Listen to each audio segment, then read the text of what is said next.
semuanya. Assalamualaikum warahmatullahi wabarakatuh.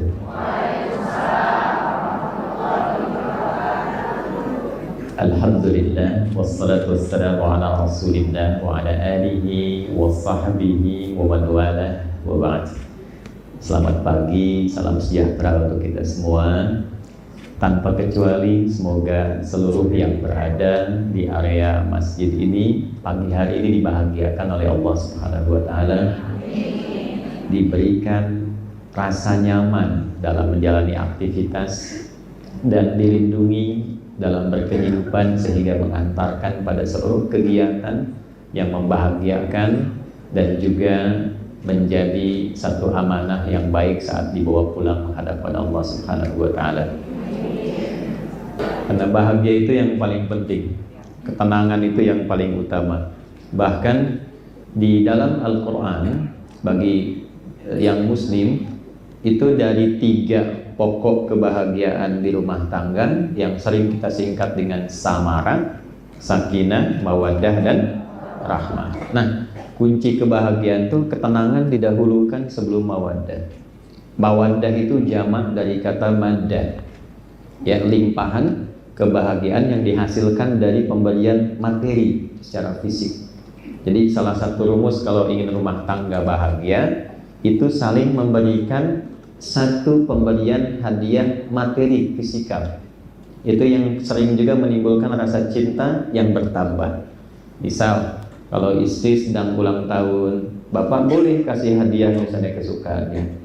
Ya, mama, masya Allah, selamat milad, tambahin emas 2 kilo. Nah, itu rasa cinta bertambah, Pak. Ya. Suami saat milad dimasakin kue kesukaannya misalnya, itu mawaddah. Tapi harta bertambah pun sebanyak apapun itu tidak mendatangkan kebahagiaan yang sejati kalau tidak ada ketenangan. Itulah sakinah. Itulah sebabnya kenapa sakinah didahulukan sebelum mawaddah. Ya, jadi sekaya apapun, sebanyak apapun harta, kalau rumah tangga tidak tenang, tidak membahagiakan. Ya, coba deh ibu pilih ya, kaya tapi gelisah atau miskin tapi tenang. Pilih. Enggak ada pilihan ketiga. Saya tahu pengen senang dan kaya. Baik, nah itu kuncinya. Baik, hari ini saya juga baru tahu judulnya saat saya duduk. Saya melihat kenali dan waspada musuh hatimu. Ya, baru tahu tadi pembahasan. Tapi ini menjadi penting karena menjadi bagian salah satu unsur pokok dari tugas BPK itu sendiri. Di Undang-Undang Nomor 15 Tahun 2006, di situ ada 19 bab Romawi, 40 pasal. Ditandatangan oleh Pak SBY 30 Oktober 2006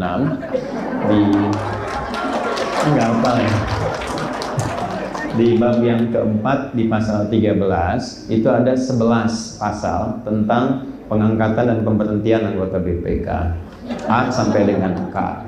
Nah, dari 1 warga negara Indonesia, 2 beriman dan bertakwa pada Tuhan Yang Maha Esa, sampai yang ke-11 nanti tidak sedang pailit. Saya kira awas tuh. Nah, di poin nomor 2 itulah korelasinya dengan materi yang kita bangun saat ini. Dalam rangka nanti mewujudkan cita-cita negara kesatuan Republik Indonesia yang adil dan makmur. Pondasi pertama di pasal menimbang poin A sampai dengan D nanti di poin A-nya tugas pokok BPK. Turunan dari fungsinya adalah judul dari pembahasan pagi ini untuk kita semua. Ya, kenali, tak kenal maka tak.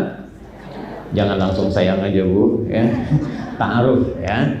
Kan kenal itu tidak harus sayang, ya. Ibu kenal suami tetangga kan nggak harus langsung sayang, bahaya. Ya, ta'aruf, kenali. Jadi kita akan buka dengan cepat untuk sampai kepada hati. Kita mesti bedah dulu tentang anatomi keadaan diri kita. Kalau tentang fisik yaitu ranahnya nanti ada di biologi dan turunannya. Tapi sekarang kita ingin tahu dulu tentang diri kita sampai ketemu hati. Dari hati itu nanti tahu unsurnya, dari unsur bagaimana mewaspadai. Jadi kurang lebih itu gambaran singkatnya. Nah, topik utamanya, mari kita mulai dan saya mohon izin berdiri ya untuk mudah terlihat dan mudah menyampaikan turunannya. Baik, para ibu sekalian dan bapak yang tergabung, ini mohon izin terlihat, ibu kelihatan bu? Kelihatan ya, alhamdulillah. Itu BPK ini imannya luar biasa istisqa ini. Saya belum tulis sudah kelihatan ya. Oke, belum saya tulis sudah kelihatan Pak. Memang Masjid Al-Hasil ini karomahnya tinggi. Kita tulis dulu, saya cek sebentar ya. Bismillah. Manusia. Ini sekaligus mengecek apakah jamaah yang hadir pagi ini manusia semua atau barangkali ada malaikat yang sedang menyamar. Disebut manusia jika setidaknya memiliki 3 unsur utama. Oke. 1, ada fisiknya, bodinya, tubuhnya. Saya agak cepat. Yang kedua, ini ada akalnya yang membedakan nanti dengan hewan. Ini sumber pikiran ada di sini. Yang ketiga, ada rohnya, ada spiritnya. Ini inti kehidupan kemanusiaannya ada di sini. Oke, saya pelan-pelan. Jadi disebut manusia bila ada 3 unsur ini. Hilang salah satunya, maka hilang unsur kehidupan dalam kemanusiaannya. Kita beri contoh. Ada fisik, ada akal, ada roh. Rohnya hilang, tidak ada. Maka ini meninggal.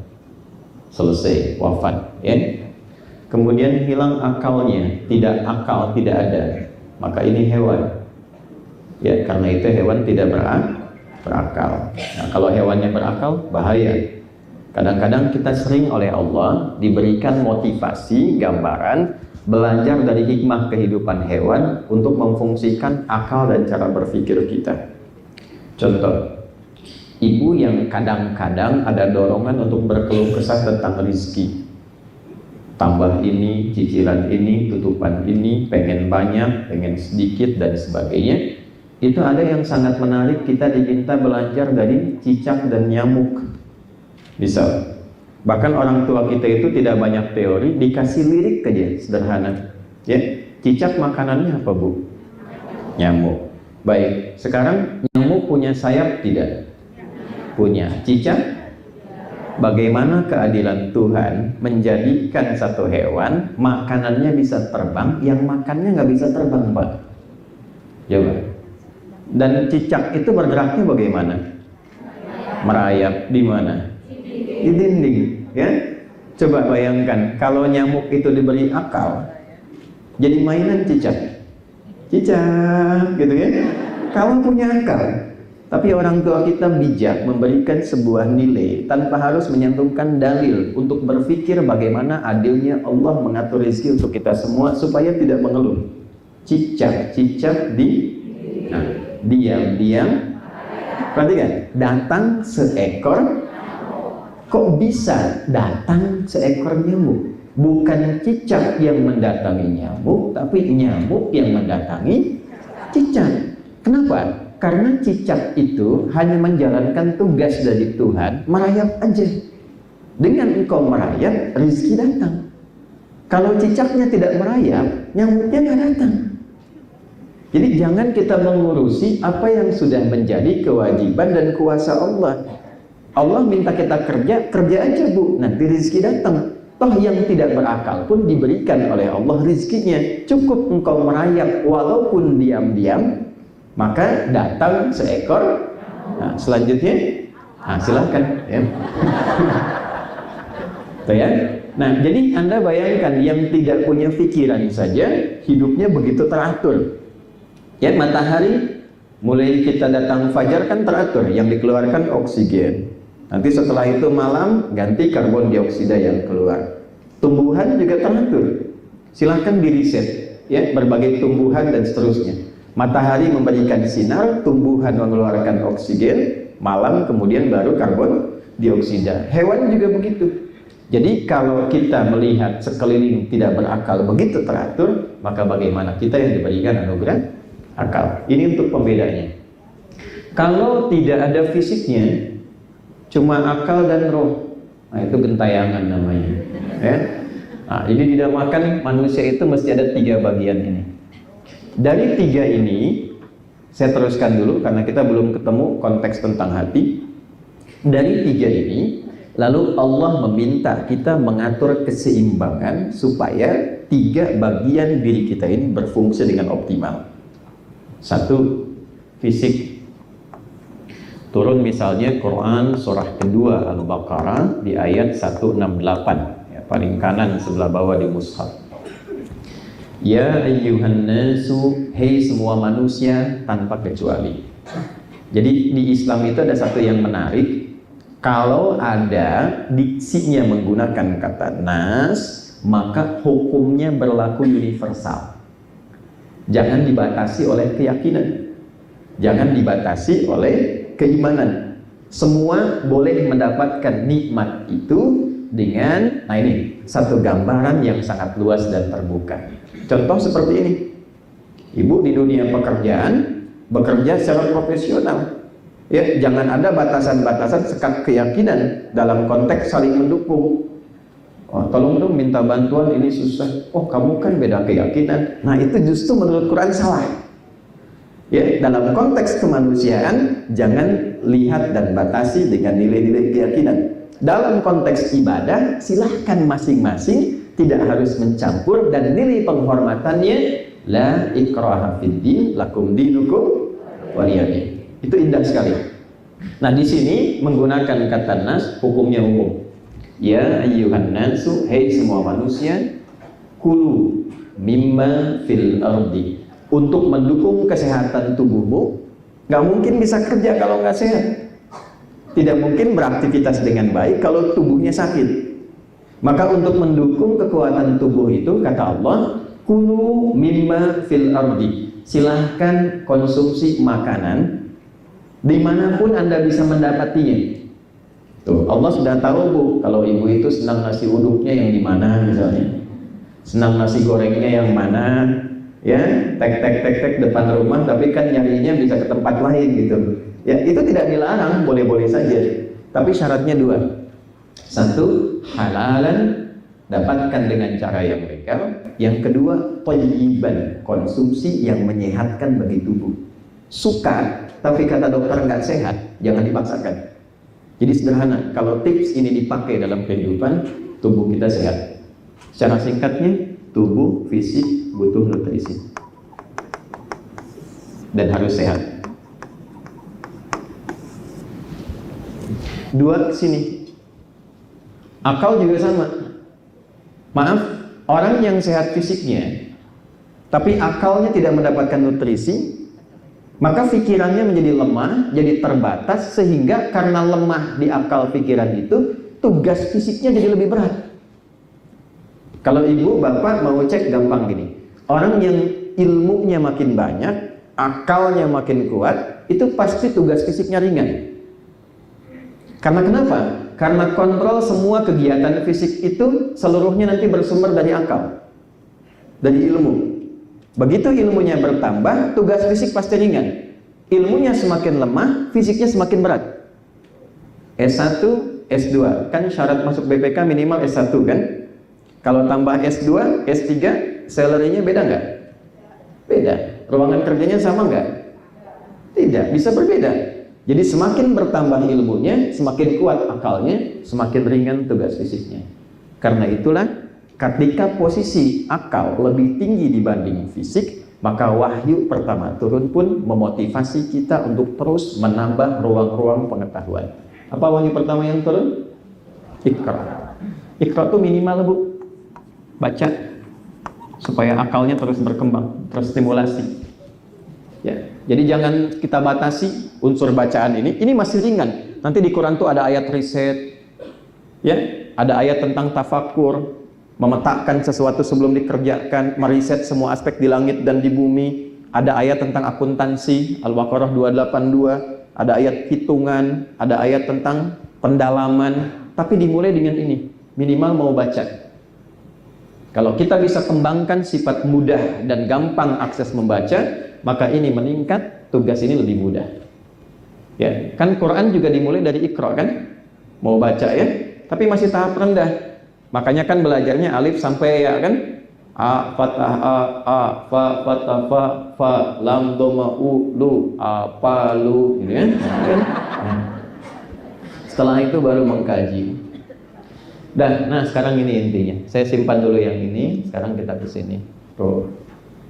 Ini unsur kehidupannya. Sejenius-jeniusnya orang, rohnya tidak ada, ya tidak hidup. Harus ada ini. Ini ada nutrisi, ini juga ada nutrisinya berupa pengetahuan, ilmu. Ini unsur kehidupan yang paling penting, tentu juga membutuhkan nutrisi, ada tempatnya, ada keadaannya.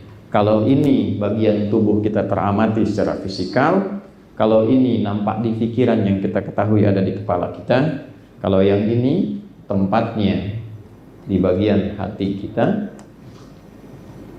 bahasa Arabnya disebut dengan kolbu, nanti kita terangkan. Dan dia juga butuh nutrisi. Inilah yang sering kita sebut dengan agama. Ringkasnya ada di ibadah. Semua unsur perintah, semua unsur larangan, sumbernya dari sini, Bu. Pak. Kalau akal tidak memerintahkan. Maaf, sedikit fokus, ini agak dalam sedikit kajiannya, agak ilmiah. Fisik ini bagian terluar untuk mengeksekusi tugas fisikal. Baik ya, mata melihat, lisan bicara, kaki melangkah, tangan bergerak. Pertanyaannya, atas perintah siapa mata melihat? Atas perintah siapa lisan bicara? Kok bisa keluar perintah katakan yang baik? Kok bisa juga keluar perintah katakan yang buruk? Nah, semua perintah yang dikerjakan oleh bagian tubuh kita ini sumbernya dari sini, Bu. Bukan dari sini. Kalau ini itu hanya mengkonstruksikan, menata semua perintah dari sini supaya keluar sepersekian detik secepat apapun dari bagian tubuh dan fisik kita. Jadi fungsi akal itu tidak memberi perintah. Dia hanya mengkonstruksikan, menata supaya perintah itu mudah dan cepat dilakukan. Itu perintahnya.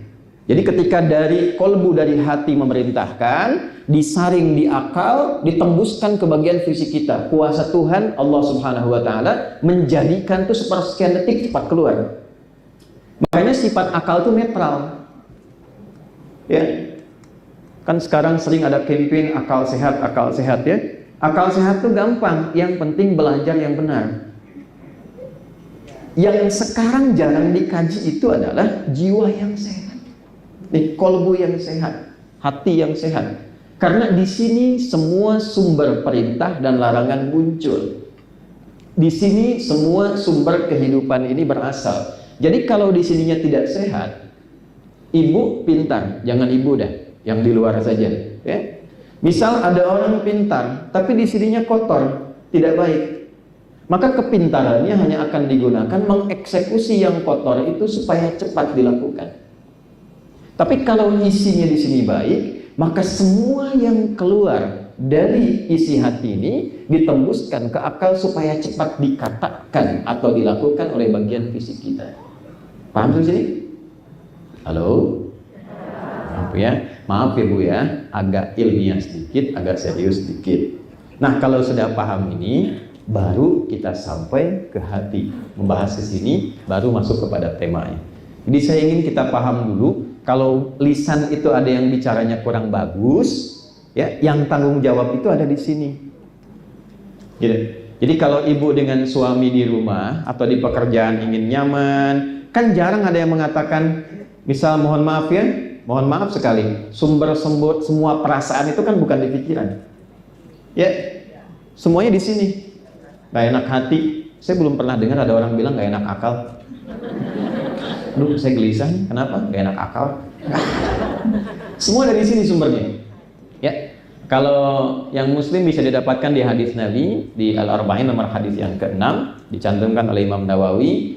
Ya, kemudian disampaikan dari Nabi Sallallahu Alaihi Wasallam. Perhatikan kalimatnya. Ala inna fil jasadi mudghah. Semuanya, kata Nabi, perhatikan dan ketahuilah, dalam tubuh kita itu ada satu bagian. Hati-hati. Idza sholahat sholahal jasadu kullu. Kalau bagus itu maka akan berpengaruh pada semua bagian tubuh ikut bagus. Wa idza fasadat fasadal jasadu kullu. Kalau itu jelek maka berpengaruh jelek ke semua bagian tubuh. Ala wahiyal qalbu. Ya, dan itulah qalbu. Diterjemahkan oleh Ahmad Dhani, ada satu bagian itu kan dalam diri kita, ya, sentuhlah dia tepat di, nah maka ia akan jadi milikmu untuk selamanya, ya. Nah ini hati. Apapun itu. Ayo kita mulai. Kita turunkan. Ini saya mohon izin, saya hapus dulu. Ini saya baru berinteraksi dengan alat ini, jadi kalau pakai manual saya hapus tangan boleh ya. Nah, bismillah. Nggak apa-apa.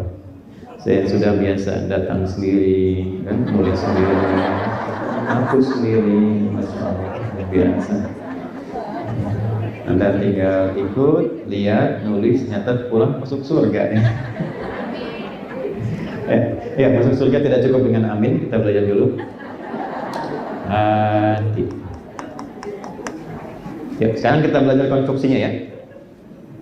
Ini saya bulati aja deh. Gini ya, ini disebut qalbu. Nanti saya terangkan kenapa disebut dengan qalbu, karena terambil dari bahasa Arab. Ya, pelan-pelan. Sudah terlihat ya? Ini hati, qalbu. Ini inti kehidupan kita, tidak terlihat dalam diri kita. Yang dimaksud hati ini bukan organ hati secara fisik, bukan. Tapi ada yang dinamai dalam diri kita, disebutnya qalbu, tak nampak secara kasat mata. Tapi di situ roh, spirit hidup kita ada. Nah, di dalamnya, dalam qalbu ini ada satu bagian lagi. Di dalam ini ada inti qalbu, namanya nafas. Nafas. Dan di sini diserap ke dalam bahasa Indonesia menjadi nafas. Ya, makanya seseorang punya tanda kehidupan ketika dia bernafas. Jelas sampai sini? Baik ya.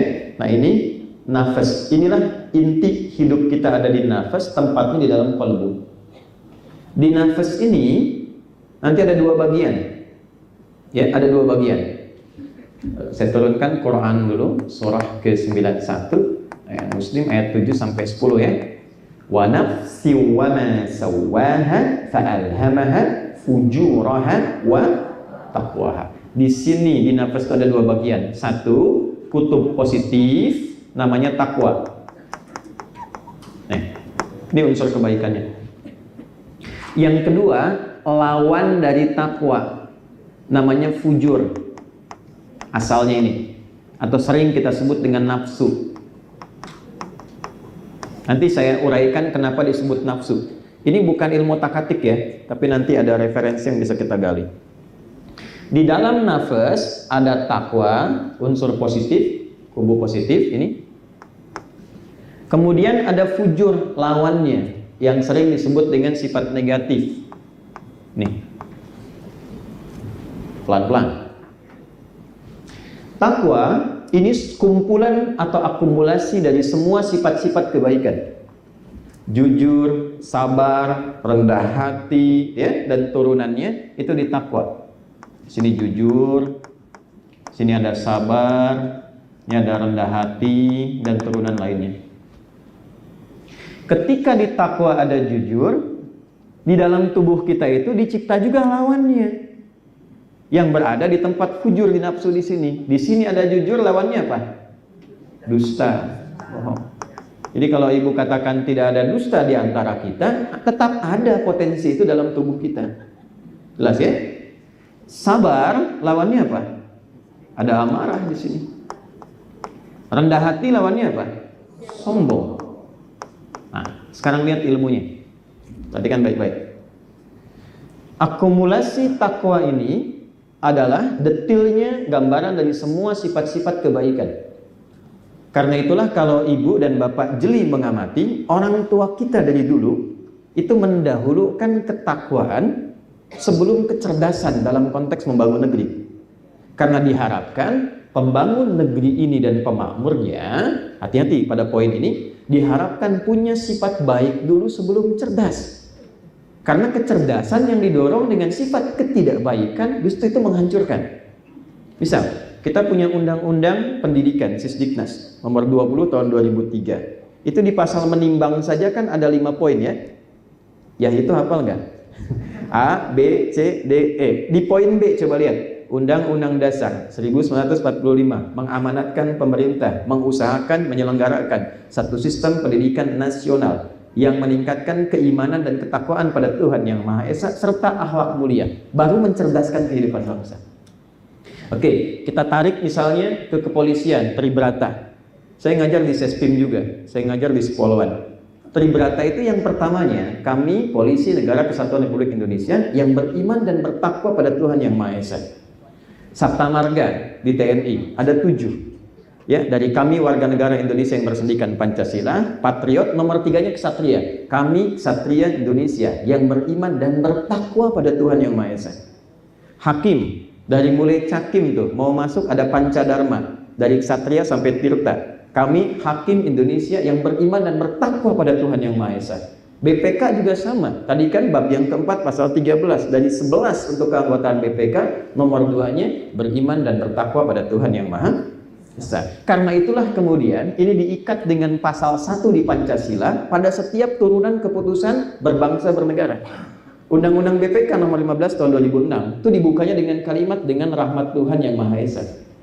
Keputusan presiden juga sama. Turunan rahmat Tuhan itu ini ke sini. Nukleusnya ini, intinya takwa. Jadi berbahagianya kita dan satu-satunya di muka bumi ini negara yang dari dasar perundangannya dan turunan penjagaan pada bangsanya yang menyantumkan sifat takwa itu hanya Indonesia. Silakan Bapak Ibu cek, event itu di negara Timur Tengah tidak ada satupun negara yang menyantumkan pada undang-undang dasar turunannya sampai jadi instrumen kebangsaan dengan sifat takwa kecuali Indonesia. Orang tua kita jenius itu. Ya, nah itu yang harus kita kejar. Dan dengan takwa itulah negeri ini dibangun. Coba Bapak Ibu lihat dan bandingkan dengan para pendahulu kita. Kita kan sedang nuansa kemerdekaan 79 tahun sekarang. Bagaimana Pak Hugeng, bagaimana Jenderal Sudirman, bagaimana Bung Karno, tokoh-tokoh hebat sampai kekinian. Yang didahulukan tuh ketakwaannya. Ibu kalau main ke Sespim, itu pertama kali yang muncul itu adalah baligo Jenderal Hugeng dengan tulisan yang sangat indah. Memang baik jadi orang penting, tapi lebih penting jadi orang baik. Dan satu-satunya jenderal polisi yang menuliskan kata iman di dalam nisannya dan tidak pernah ditampakkan selama hidupnya. Kan namanya Bapak Hugeng Iman Sentosa kan? Tapi nggak pernah dimunculkan Iman Sentosanya selama hidup. Hugeng aja. Begitu beliau meninggal dunia, sebelum meninggal itu dituliskan di nisannya, pada hari ini telah aku buktikan pada Allah Tuhan Yang Maha Esa bahwa imanku betul-betul sentosa. Ini poinnya. Ini sendinya. Tapi untuk mendukung ke arah ini, termasuk nanti di rumah tangga, di kehidupan sosial, mesti ada ini. Tuh. Karena tidak mungkin orang itu jujur kalau tidak diciptakan dusta. Tidak mungkin bisa sabar kalau tidak ada amarah. Jadi cara melihatnya begini, marah itu diciptakan bukan ingin menjadikan kita pemarah, bukan. Tapi supaya menjadi katalis agar sifat baiknya yang sabar muncul. Sebab kalau nggak ada amarah, nggak mungkin tiba-tiba ibu bisa sabar. Coba deh ibu nyoman, ya yang online sekarang nih. Bapak pulang ke rumah misalnya, hadir ya, tiba-tiba ketika datang ke rumah, ibu bilang, sabar ya Pak, sabar gitu. Nggak ada angin, nggak ada hujan. Pasti Bapak tanya, Mama sehat? Mesti ada pemicunya. Ya, karena itulah Allah menyampaikan, fa'alhamaha fujuraha wa taqwaha. Qad aflaha man. Nah, sekarang selalu ada kata gini, manajemen kolbu, manajemen kolbu. Yang paling gampang tuh gini, manajemen kolbu dalam Quran. Yang paling gampang kita memahami bahwa nafsu fujur itu diciptakan bukan ingin menjadikan diri kita larut dalam masalah, tapi untuk menjadi katalis supaya takwanya muncul. Prakteknya, setiap menemukan sifat buruk dalam kehidupan, Itu tanda dari Tuhan supaya kita cepat mengeluarkan lawan yang baiknya. Itu dulu. Jadi kalau suami pulang ke rumah dalam keadaan marah, ibu jangan marah dulu. Karena marah dititipkan pada suami supaya melatih kesabaran diri ibu itu muncul. Karena ke depan itu ada masalah lebih tinggi yang ibu harus atasi dengan kesabaran ekstra. Kalau tidak dilatih sekarang, nanti semakin tidak kuat yang di depan. Ya, jadi bukan ingin menjadikan suami seorang pemarah. Dilawannya bagaimana? Papa pulang ke rumah sedang marah, terima dulu. Alhamdulillah. Kok mama bilang alhamdulillah? Kesabaran, Pak. Marah dititipkan pada papa supaya mama bisa meningkatkan kesabaran. Cepat cari lawannya. Suami datang marah, ibu nanya, kamu kenapa? Emang kenapa? Gak nyambung. Lawan. Papa pulang ke rumah menemukan istri cemberut. Lawan cemberut apa? Senyum. Istri cemberut, mama. Kayaknya kenal deh. Ini iPhone terbaru. Itu pasti harmoni. Tuh Pak, lihat tuh langsung. Ya. Tapi kalau dilawan dengan satu cemberut yang satu marah, ya perang dunia ketiga. Selesai semua.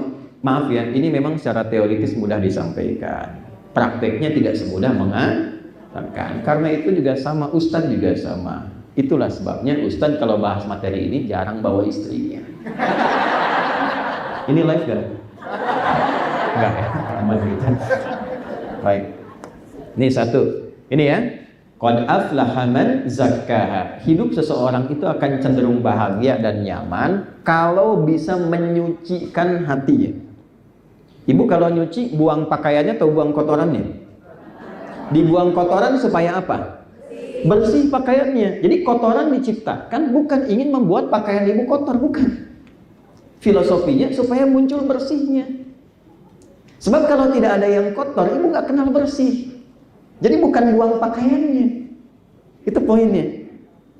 Sama ini juga begitu. Nafsu diciptakan bukan ingin meningkatkan sifat buruk, tapi supaya baiknya muncul. Jelas sampai sini? Oke. Kalau sudah jelas, mari kita ambil prakteknya satu persatu dengan turunan-turunannya. Bismillah. Saya hapus yang di sini. Nggak apa-apa, ini bersih tangan saya. Saya nggak geser supaya ini nggak hilang. Ya. Bismillah. Fokus Bu, baik-baik. Kan kita belum ketemu ini. Ini baru kenali, waspada kan belum? Ya. Saya turunkan lagi ya, sini. Jadi hati. Apa tadi namanya hati? Kolbu. Apa artinya kolbu? Hati. Artinya hati, kolbu ya. Oke. Kolbu itu asal katanya dari koluba, yang terbolak-balik, yang selalu bikin gak tenang. Kenapa? Karena di dalam kolbu ini tadi ada pertentangan, pergulatan antara takwa dengan nafsu. Jadi selalu membuat suasana hati kita itu tidak normal, tidak tenang. Karena selalu ada pilihan. Ibu bangun tidur aja kan pilihannya bisa banyak. Apakah langsung ke kamar mandi? Apakah lihat status di WA? Kan? Atau ingin kemudian ngecek yang lain? Kan pikiran banyak kan? Nah, yang menentukan gejolaknya di sini. Tapi yang memberikan pengaruh siapa? Dan bagaimana cara mengambil keputusannya? Nah, inilah yang penting untuk kita uraikan pada saat ini. Bagian pertama secara internal sudah kita bahas. Kalau sedang menemukan mood yang tidak enak, tidak baik, cepat cari lawannya yang baik. Itu cara mudah mengatasinya. Ya, kalau dalam bahasa agamanya husnudzan, ambil perangkat yang baiknya untuk menutup yang jeleknya. Itu semakin mendamaikan hati itu lebih tenang. Itu poin utamanya. Ya, jadi kalau ada tetangga lewat tidak nyapa, hati-hati. Yang ibu harus waspadai, jangan sampai yang ini dominan keluar.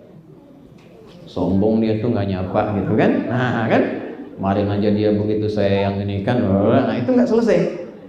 Cepat cari lawannya. Oh, dia tidak nyapa, lawannya nyapa. Kita yang panggil, Jeng apa kabar?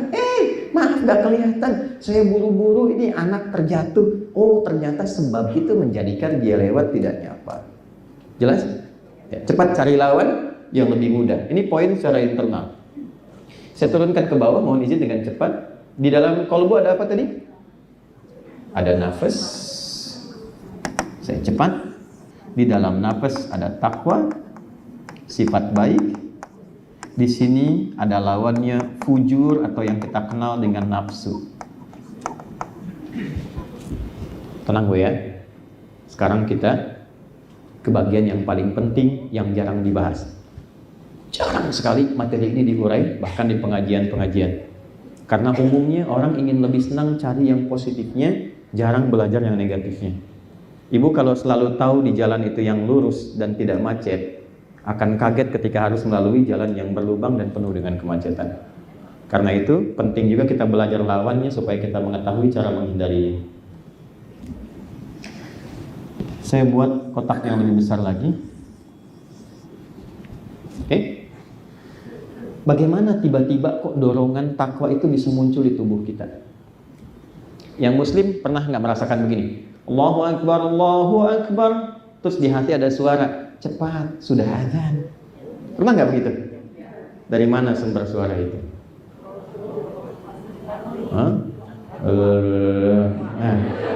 Udah, jangan main tebak-tebakan. Kalau tidak tahu, katakan Allahu a'lam, itu paling gampang. Ya? Dari mana sumber suara itu?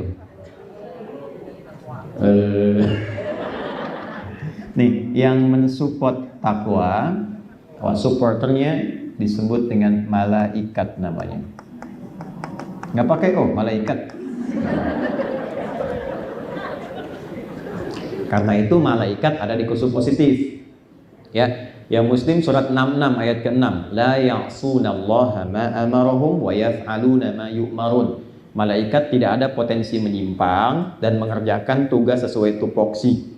Di antara tupoksi itu, salah satunya ada yang bertugas mendampingi kita, mensupport pada kebaikan. Itulah yang kita kenal dengan raqib dan atid. Tapi ingat, sifat malaikat gaib, tidak kelihatan.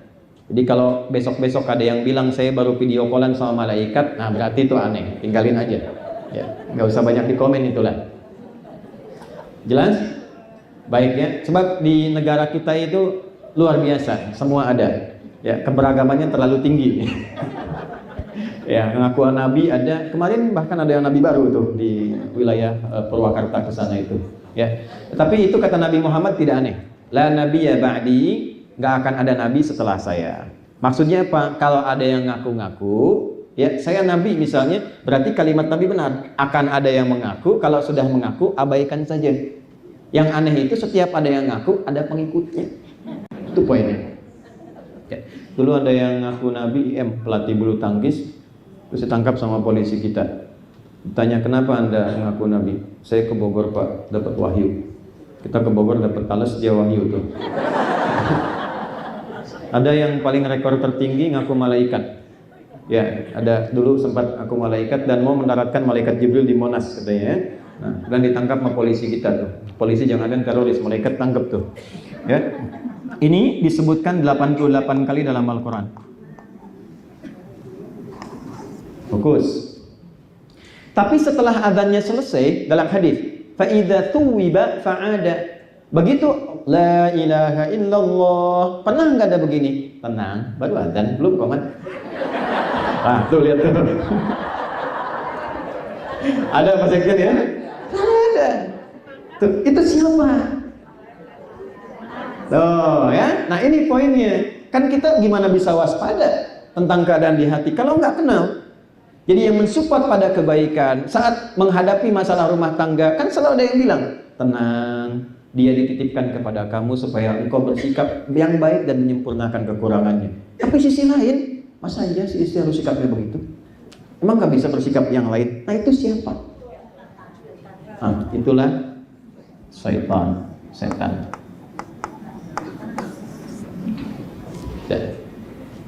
Setan di dalam Al-Quran juga disebutkan sebanyak 88 kali.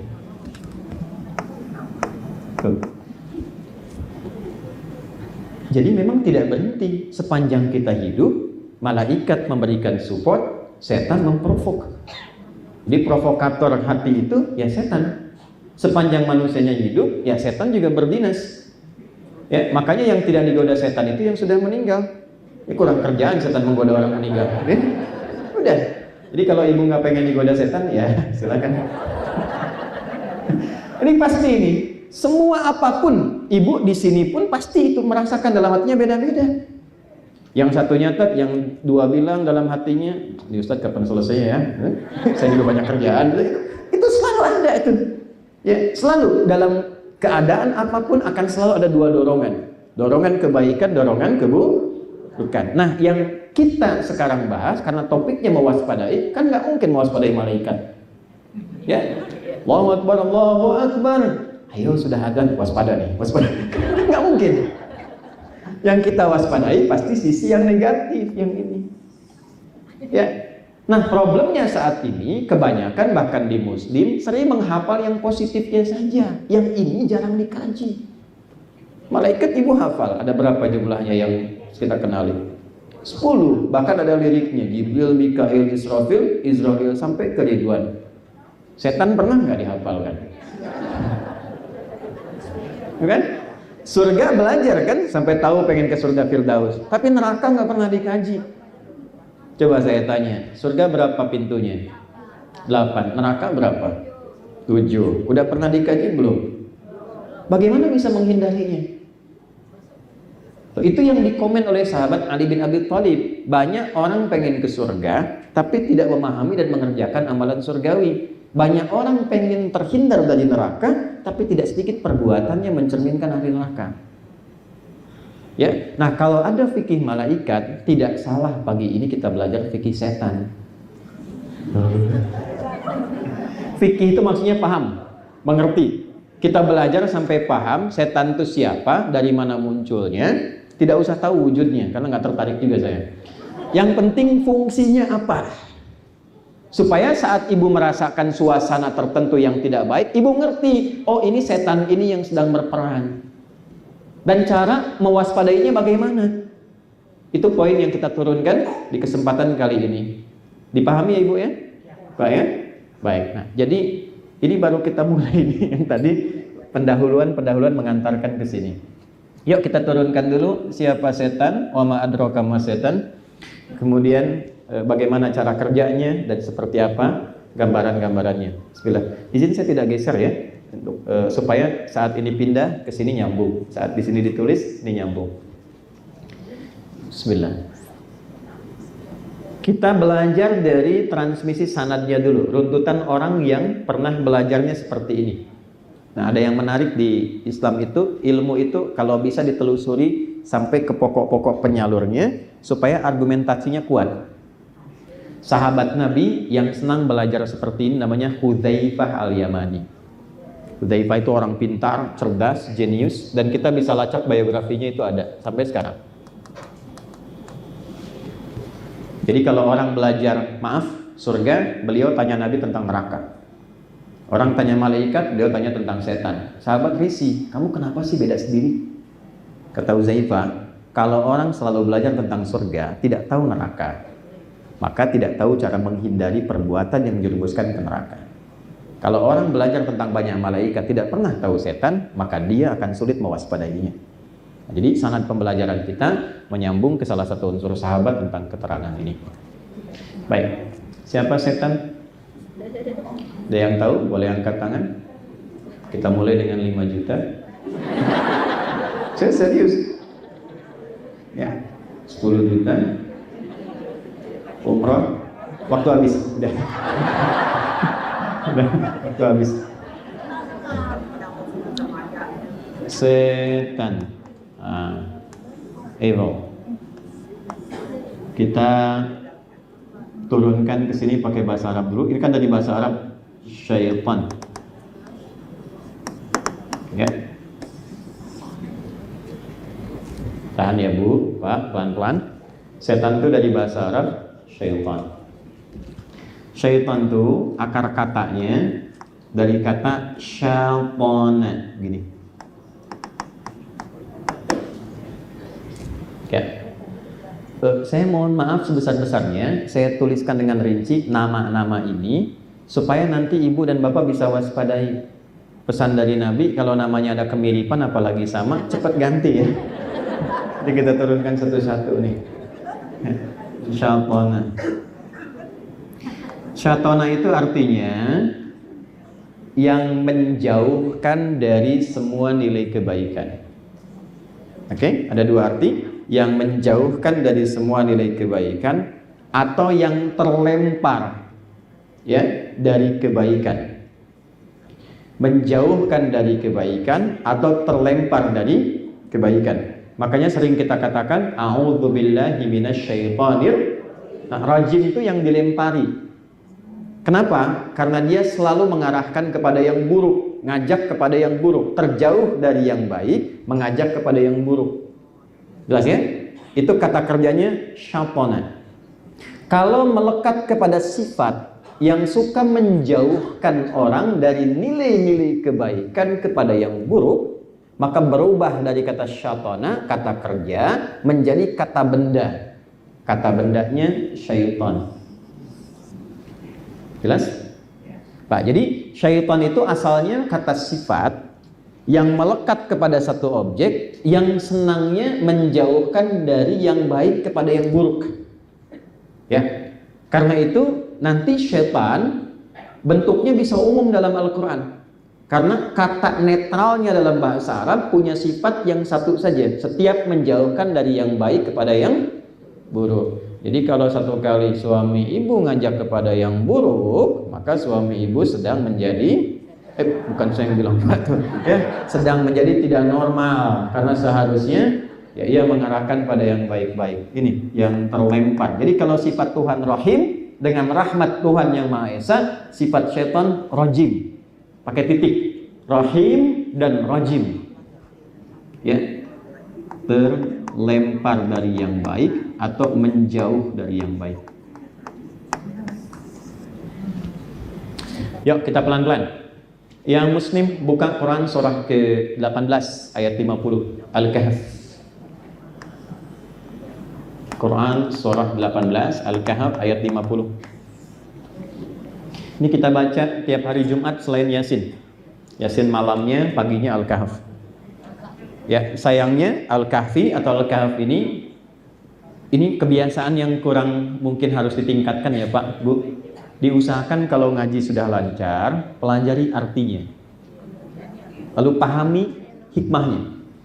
Misal, di Al-Kahfi itu kan ada 4 kisah viral. 4 kisah viral ini sebetulnya itu gambaran hikmah kehidupan yang akan selalu kita alami dalam hidup. Dalam era apapun. Ya, dalam era apapun. Nah, di antara kisah-kisah viral ini nanti ada pemuda-pemuda yang mempertahankan keimanannya.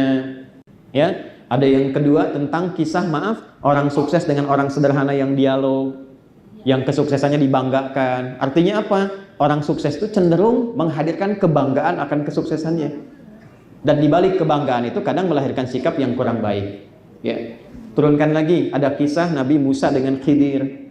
Lalu ada kisah Dzulkarnain penguasa ya di seluruh bagian lapisan bumi. Jadi kalau ibu ingin menjadi penguasa, bapak penguasa yang baik, maksud penguasa ini bisa menjangkau kesuksesan yang luas, maka belajarlah dari kisah-kisah ini. Nah, di antara turunan itu ada di ayat ke-50 yang berbicara tentang genealogi setan. Ya. Perhatikan kalimatnya. Wa idh qulna lil malaikati isjudu li Adama fasajadu illa iblis kana minal jinni fa fasaqa an amri rabbi. Oke. Berarti kita punya nama, satu iblis, malaikat sudah, kemudian ada jin. Setannya belum ketemu. Ketika kami perintahkan kepada Adam, perhatikan kalimatnya. Saat kami perintahkan, saya koreksi, kepada seluruh malaikat untuk hormat kepada Adam atas perintah Tuhan. Oke? Bukan karena Adamnya istimewa, tapi Allah yang perintahkan. Maka seluruh kalangan malaikat itu hormat kecuali satu golongan. Oke?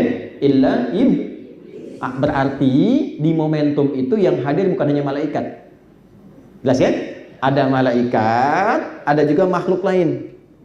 Cuma di sini kalau di bahasa Indonesia menggunakan metode synecdoche pas pro toto. Ya, ada pas pro toto, ada totem pro parte. Sebagian mewakili keseluruhan, keseluruhan mewakili sebagian. Kalau sebagian mewakili keseluruhan namanya pas pro toto. Baik ya? Kalau keseluruhan mewakili sebagian namanya totem pro parte. Indonesia kemarin mendapatkan emas setelah mengalahkan Cina di cabang olahraga angkat besi misalnya. Masa semua orang Indonesia angkat besi semua? Kan tidak. Ya, itu totem pro parte. Tapi kalau kita katakan Rizky Juniansyah, ya kan, mengalahkan pesaingnya dari Cina dan membawa kebanggaan bendera merah putih Indonesia, itu pas pro toto. Di sini disebutkan malaikat karena ini yang paling dominan. Tapi sebagian makhluk juga ada pada saat itu, salah satunya jin. Pelan-pelan ya. Salah satunya apa? Jin. Nanti kita bahas apa itu jin. Illa iblis, yang gak hormat kepada Adam atas perintah Allah, itu cuma iblis. Siapa iblis ini? Teruskan ayatnya. Kana minal jinni fafasaqa an amri rabbi. Dia termasuk kalangan jin yang menyimpang dari perintah Tuhan. Jin yang menyimpang. Jadi iblis ini bukan dari kalangan malaikat, tapi dari kalangan apa? Jin yang menyimpang. Oke. Apa bedanya jin dengan iblis, Bu? Oke. Kalau jin masih netral. Ya. Ini saya kasih rahasia ya. Tapi ini diantara kita saja. Ya. Jin itu kan dari jim dengan nun. Gini. Dalam bahasa Arab, setiap ada kalimat dibuka dengan jim dan nun, itu pasti tersembunyi, nggak nampak. Kecuali jun ya. Kan dulu ada jin dan nah, junnya kan kelihatan. Karena Junaidi nama aslinya gitu. Jin, semua kata, kalimat yang dibuka dengan huruf jin dan nun pasti nggak nampak. Contoh, di dalam rahim ada janin, jin dan nun. Kenapa disebut janin? Karena tak tampak secara kasat mata. Surga, apa bahasa Arabnya? Kenapa disebut jannah? Karena tak tampak sekarang dalam pandangan kita. Jin, kenapa disebut jin? Karena memang sifatnya tak nampak, tersembunyi. Lawannya ins. Ya ma'syaral jinni wal ins. Wa ma khalaqtul jinna wal ins. Ins itu manusia. Jin disebut jin, manusia disebut ins. Pasangan ini disebutkan 18 kali dalam Al-Quran. Kenapa disebutkan bersama bergandengan? Untuk menunjukkan sifat yang paradoks dari keduanya. Kalau jin tersembunyi, manusia nampak. Makanya sifat dasar jin itu tersembunyi, gak ada yang nampak. Kalau jin melakukan penampakan, itu jin sedang bermasalah. Dia keluar dari fitrah. Apalagi manusia yang cari-cari penampakan jin. Pasti error itu.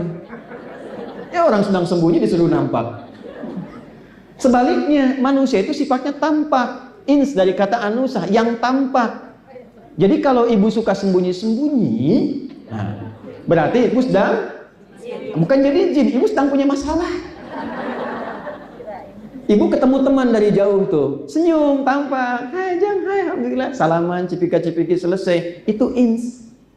Tapi kalau dari jauh kelihatan, sudah ngambil jalan yang berbeda.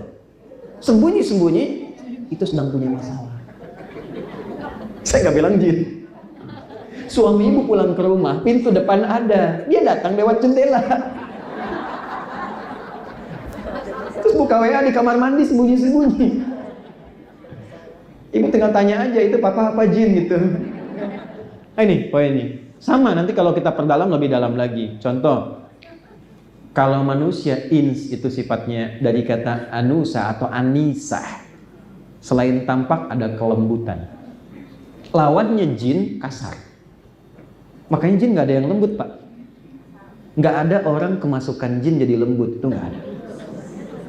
Permisi Ibu Ketua, saya mau ikut pengajian, sedang kemasukan jin. Gak mungkin. Pasti mulutnya mengacau, tindakannya mengacau. Tapi manusia tidak. Manusia itu petahnya lembut, harmoni, baik. Cukup menjadi manusia. Kita tidak bicara akidah dulu, cukup jadi manusia. Itu dari lahirnya saking lembutnya semua orang senang, dari rahim perempuan manapun. pengen gendong, pengen nimang, pengen nyanju. Pertanyaan besarnya kata Quran, kenapa setelah tumbuh, berkembang dan dewasa kok jadi berubah? Hilang kelembutan itu. Lisan alih-alih baik kok jadi kasar. Memandang dengan cara yang tidak elok. Pasti ada yang berubah. Nah itulah kemudian datang ayat-ayat mengembalikan kita pada fitrahnya. Ya, jadi kalau ada orang apalagi mengaku Muslim, Muslim itu kan tahu nggak artinya? Tunduk, patuh, damai, tenang, baik. Jadi kalau ada mengaku Muslim kata-katanya tidak baik, itu dipertanyakan oleh Al-Quran. Karena akan muncul, ini dari hadis Nabi di hadis Muslim dari Abu Hurairah. Maaf saya lompat sedikit. Kata Nabi akan tiba satu masa, ada orang kelihatan rajin sholat tapi rajin mencela juga. Hati-hati itu. Ada orang rajin puasa tapi juga rajin memfitnah. Ada orang kelihatannya gemar berzakat tapi saat yang sama sedang berselisih. Puncaknya ini wasafaka dama hada. Bahkan ada yang menumpahkan darah dan menyebut nama Tuhan di dalamnya. Ya, hati-hati kalau ada yang begitu, waspada Pak ya, ketua DKM tuh yang begitu jangan dikasih akses masuk ya. Ya, yang begitu tuh tiba-tiba ini kafir, ini begini, tembak ini, bom ini, itu Nabi sudah ingatkan jauh-jauh hari. Kalau terjadi demikian, sholat dan mencela itu tu'khadhu hadza min hasanati, ini bunyi hadisnya wa hadza min hasanati. Kalau ada orang sholat dan mencela orang lain, itu pahala sholatnya langsung dipindahkan kepada yang dicela itu. Itu ya. Itu poinnya tuh. Dan kurang lebih. Nanti saya buka sesi boleh ya, supaya nyambung dulu. Makanya hati-hati, dan itu kalau disebutkan terjadi. Ya, makanya dulu waktu saya ngajar di Lampung, saya baru sampai dari Lampung juga tadi jam 1 hampir setengah 2 malam. Ya. Dan kita kesini, dulu waktu ada kejadian bom di Jalan Tamrin itu, dua gitu. Dan kita berharap berdoa jangan pernah terjadi seperti itu lagi ya. Itu di Lampung langsung ada pertanyaan, Ustaz, apakah bom di Jalan Tamrin termasuk jihad fisabilillah? Saya bilang tegas mengatakan gini, Mas, sependek pengetahuan saya, jihad fisabilillah itu jihad di jalan Allah, bukan di Jalan Tamrin. Apa di sini? Nah itu jin itu. Nah. Dan nyambung dulu sini ya. Ini iblis asalnya dari jin yang menyimpang. Fa fasaqa an amri rabbi. Harusnya dia mengerjakan taat pada perintah, jin hormat ikut. Dia nggak mau hormat. Nanti rincian ini ada di Quran surah 7 ayat 12 sampai 13. Dikonfirmasi oleh Allah. Allah itu gampang, maha tahu segalanya. Cuma supaya langsung keluar di lisannya jin ini, sehingga dia tidak punya potensi ngeles. Makanya kadang hakim kan sudah punya bukti tuh, ya kan? Tapi dimunculkan dalam lisan itu supaya keluar. Nah Tuhan maha mengetahui dimunculkan di lisan jin ini supaya terdengar oleh malaikat dan sekitarnya. Qala ma mana'aka alla tasjuda id amartuk. Quran surah 7 ayat 12. Hei, kenapa engkau tidak mau sujud ketika aku perintahkan? Jadi yang penting bukan Adamnya. Yang penting aku perintahkan, kenapa kamu gak ikuti? Gitu. Apa kata jin ini pada saat itu? Ana khairum minhu. Saya lebih hebat dibanding dia.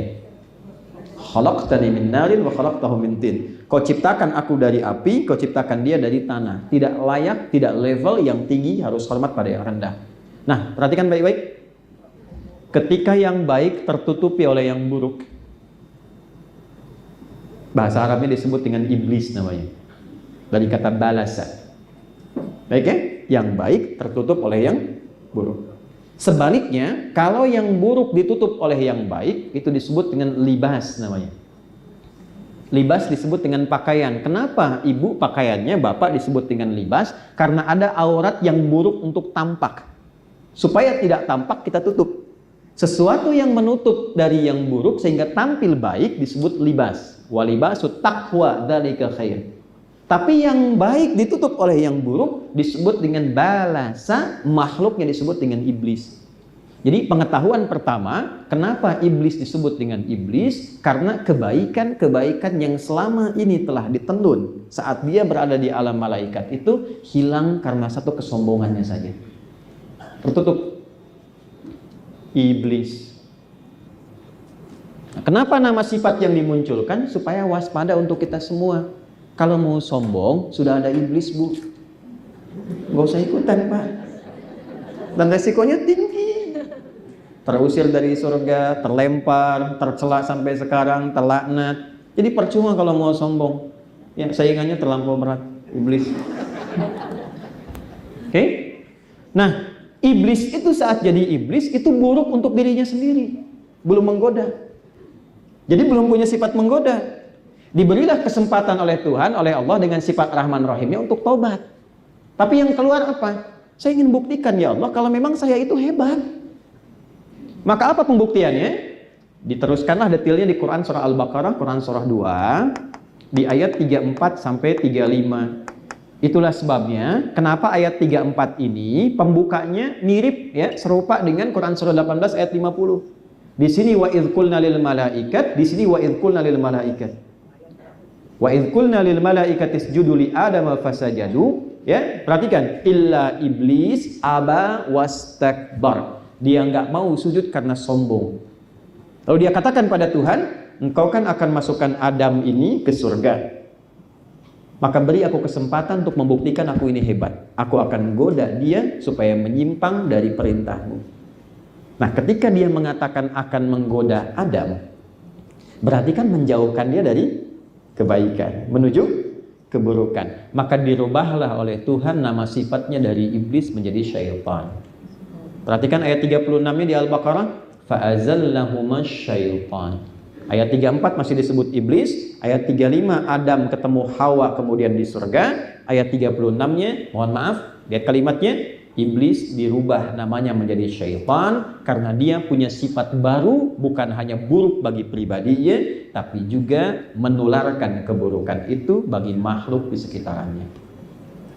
Fa'azallahuma syaitan. Baru ketemu setan. Dan apa kaitan dengan kita? Kita oleh Quran itu disebut anak cucu keturunan Adam. Namanya Bani Adam. 7 kali disebutkan dalam Al-Quran. Ketika Adam dan Hawa, ya, Adam dan Eva ditugaskan oleh Allah memulai kehidupan di bumi, maka iblis itu mulai mendeklar, ya Allah, beri aku kesempatan untuk terus membuktikan bahwa aku lebih hebat sampai hari kiamat. Maka salah satu caranya apa? Bukan hanya Adam, dia sudah berkomitmen untuk mengganggu seluruh anak cucu Adam yang berkehidupan di muka bumi sampai hari kiamat. Dan dengan janji itulah kemudian kita merasakan gangguan-gangguan itu sampai dengan saat ini. Itu ada di Quran surah keempat, ya, An-Nisa dari ayat 116 sampai dengan ayat 119. Quran surat 4 surat ibu-ibu. Ya, An-Nisa kan apa artinya? Bukan perempuan, bukan wanita, jangan maksa. An-Nisa itu bukan perempuan, bukan wanita. An-Nisa itu perempuan-perempuan. Nggak pakai oh. Nah. Kalau perempuan bu, nih bu ya, nanti satu kali bu, kalau kesini lagi, belajarnya jangan tinggi-tinggi ya bu ya. Ibu kan jadi perempuan, kenapa tidak mengeluarkan saja tuntunan menjadi perempuan? Pernah nggak ibu keluarkan ayat tentang perempuan dalam Al-Quran? Itu poinnya. Misal, ini beda dengan laki-laki. Kalau perempuan sendirian, namanya mar'ah. Ini bonus ya. Kalau laki-laki rojul. Tapi kalau banyakan, dia berubahnya total menjadi nisa. Nisa. Kalau laki-laki tidak ada perubahan, tinggal tambah alif, rijal. Betul, dari rajul jadi rijal. Jadi kalau ada namanya rijal, itu laki-laki gitu ya. Pak Rijal, maaf Pak. Rajul itu artinya kokoh, kuat, tegap, berwibawa. Makanya kaki disebut rijlun karena kokoh. Ya, karena itu laki-laki tidak boleh ada yang melambai. Ya, apa sih? Nah, itu kehilangan kewibawaannya. Udah pasti. Perempuan disebut dengan mar'ah dari kata muru'ah. Satu, senang tampil indah. Itu sifat perempuan. Ya, jadi kalau kita berangkat, Pak, bajunya sedikit lecek, kita kan biasa saja kadang-kadang, nanti gampang. Itu kelihatan sama istri, bisa diberhentikan. Ayah, stop. Bapak mau sekjen nggak peduli tuh, Pak. Stop, rapikan dulu, copot, setrika. Itu normal, Pak. Ya, nggak boleh marah tuh suami-suami di atas tuh, ya. Kemana-mana kan pakai seragam tuh, ya kan? Kadang konsultasi, Pak, apa yang bagus mana ya? Ya? Putih apa merah, Pak? Ya, Bapak sudah bilang kayaknya merah deh, kayaknya putih deh. Ya, nanya tapi udah punya jawaban, Pak. Ya. Tapi pas dipakai hijau. Maaf, Bu. Nah, itu tampil indah. 2, senang tampil terhormat. 3, ini yang laki-laki penting tahu. Mar'ah itu juga seakan. Kenapa? Di antara sifat kesamaannya, ibu kalau cermin saya hancurkan, bisa nggak dirangkai lagi? Jangan salah, bisa. Tapi sulit memantulkan bayangan yang sempurna. Nah, perempuan sama, Pak. Kalau terlukai, cepat memaafkan, tapi sulit melupakan apa yang dialami. Ibu Daniel tepuk tangan tuh. Betul. Kalau Bapak punya masalah sekarang, Pak, 19 Agustus tahun 2024, punya masalah sekarang, itu rekening listrik tahun 80 diikut lagi. Kenapa? Karena akumulasi. Ya, Papa ini kenapa sih nggak berubah? Dulu juga, nah dulu juga tuh, itu pasti ikut tuh. Jadi kalau ada yang seperti itu dengerin aja, Pak. Itu normal artinya. Tapi kalau kumpul banyakan, dia berubah jadi nisa. Tadi kata nasa, yang gemar mencurahkan apa yang dirasakan. Ya, jadi ibu-ibu itu sependiam apapun kalau sendirian, kalau ketemu dengan kawannya cerita. Tuh. Dan waspadalah di antara yang diceritakan itu kadang-kadang hal yang memang tidak harus diceritakan. Ibu sekarang judulnya pengajian bersama Ustadz Adi. Ustadz belum datang, ibu ketemu teman. Jeng, apa kabar? Baik. Sehat? Suami gimana? Di situ masalahnya. Nah, sekarang kan nggak ketemu orangnya, curhatnya di media sosial kan? Ya kan? Nggak nyangka ya. Terus yang ditunggu komentarnya kan? Nah, ibu maaf ya, saat Anda mengatakan nggak nyangka, itu Anda sedang nyangka. Jadi banyak begini teh. Dah, yuk. Udah, kemudian dia memutuskan untuk menggoda anak cucu Adam. Disitulah dia kemudian mempunyai sifat baru, yaitu setan. Nah, di antara sifat-sifat itu ada beberapa yang penting untuk kita turunkan. Ada 9 jenis setan. Saya ulangi, ada berapa jenis? 9 jenis setan. Kalau saya sebut setan berarti sifat ya, yang harus diwaspadai untuk memalingkan potensi kebaikan menuju keburukan. Ya, kita mulai beberapa bagiannya. Kita hari ini mungkin tidak akan bahas 9-9-nya karena waktunya tidak memungkinkan. Satu saya ambil yang untuk semua dulu ya. Setan rumah. Saya serius. Namanya Dasim. Dasim. Ya. Perempuannya Dasimah. Kan tinggal tambah tak. Muslim laki-laki, perempuannya mukmin, perempuannya soim, perempuannya kan Dasim, Dasimah. Awas yang kira-kira sama tuh namanya langsung aja ya. Si catatan dulu ada Nai Dasimah ya. Dah, ini setan yang bertugas untuk merusak hubungan harmoni di rumah tangga. Ya. Ini di rumah nih. Yang Muslim ayatnya coba di Quran surah kedua di ayat yang ke-102. Ini agak panjang ayatnya, sebelah kiri paling atas.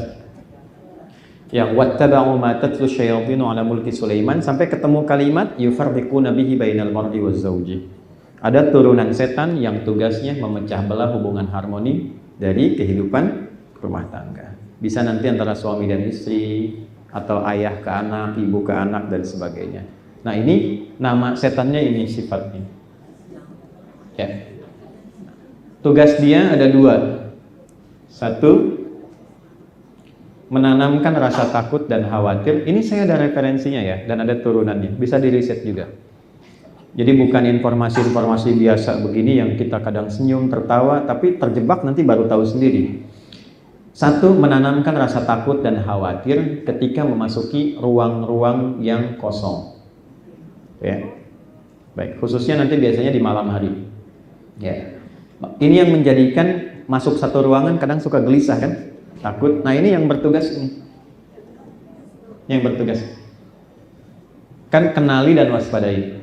Ya. Ini sudah kenal, masuk ruangan, coba deh ibu. Biasa kan masuk dapur, masuk kamar mandi. Siang biasa kan? Kenapa kalau malam rasanya beda? Ya kan? Atau masuk sendirian, nggak sama kan rasanya? Padahal rumah sendiri. Bangun ibu yang desain, ibu yang minta sama arsitek, tapi yang gelisah ibu juga. Nah, ini yang bertugas ini. Cara mewaspadainya, ya bagi yang muslim lihat baik-baik, ucapkan salam. Ini kata Nabi, ucapkan assalamualaikum. Maka ketika diucapkan assalamualaikum, setan ini akan berkata pada kawannya, kita tidak punya tempat menetap di sini. Oke? Tugas ibu hanya mengucapkan, nggak usah tunggu jawaban. Mau dijawab mau tidak itu bukan urusan ibu. Assalamualaikum, salam. Dijual besok rumahnya. Ya, udah ucapkan aja itu. Nah, kalau tidak diucapkan langsung masuk, maka setan berkata pada kawannya, kita punya tempat menetap di sini.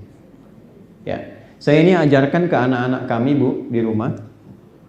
Ya, saya pilih redaksi dan diksi kami bukan kita karena yang punya anak saya dan istri. Ya, anak saya dari sejak usia 3 tahun, namanya Muhammad Hamil Quran, sana 11 tahun, itu kami tanamkan, nak, hati-hati di ruang-ruang kosong di kamar ini ada setan dan namanya dasim. Kalau kakak mau usir itu, ya katakan assalamualaikum, dia akan langsung pergi terbirit-birit. Itu langsung dipraktekkan Pak Sekjen, bu. Langsung dia masuk ke kamar, dia katakan assalamualaikum dasim. Dia sebut namanya sekalian gitu. Alhamdulillah sampai hari ini jadi pemberani itu. Udah, kadang kita suka motivasi. Nah, ini tugas satunya nih, menanamkan rasa takut, khawatir, gelisah. Cara mewaspadainya tadi ucapkan assalamualaikum. Dan oke, yang kedua, ini yang paling pokok harus diketahui, mencoba mengganggu sifat harmoni dalam keluarga, menghadirkan gangguan dalam kehidupan berkeluarga.